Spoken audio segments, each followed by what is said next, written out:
Okay, our second problem where quadratics become logarithm questions, and if you've not looked at the first, I would suggest you do. I'm going to skate through this one reasonably quickly, missing 1 or 2 points out.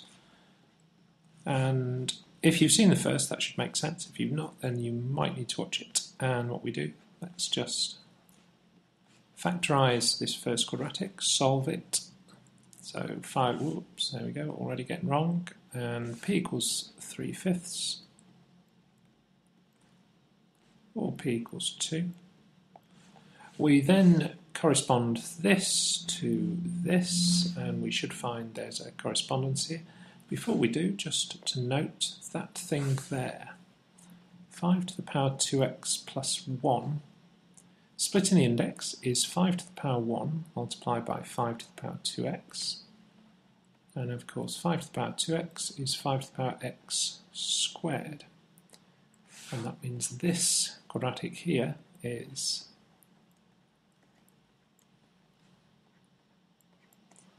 a quadratic in 5 to the power x. And this will correspond to this, with p and 5 to the power x being the equivalents. And therefore we get the same answers.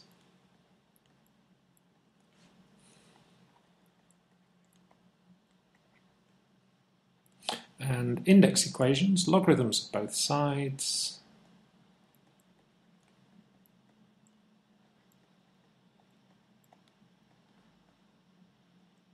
X log 5 and x equals,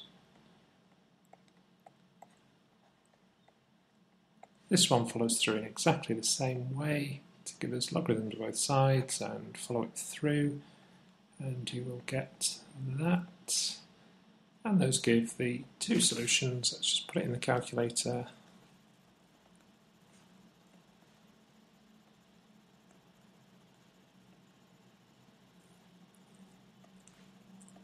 That's the first one, and the second one.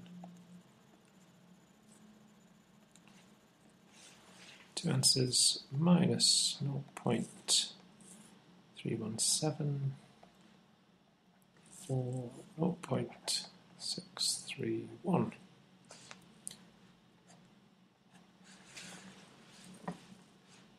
Second part of the problem, I think what we're going to find here is the second part of the problem, and I'm going to leave you to verify this. The second part of the problem, when we equate one to the other, gives us exactly the same equation to solve as this. So y equals y, put them together, sort them out, gives us this quadratic. We solve it, we'll get 2 points of intersection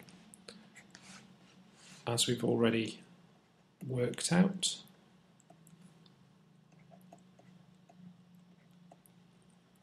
And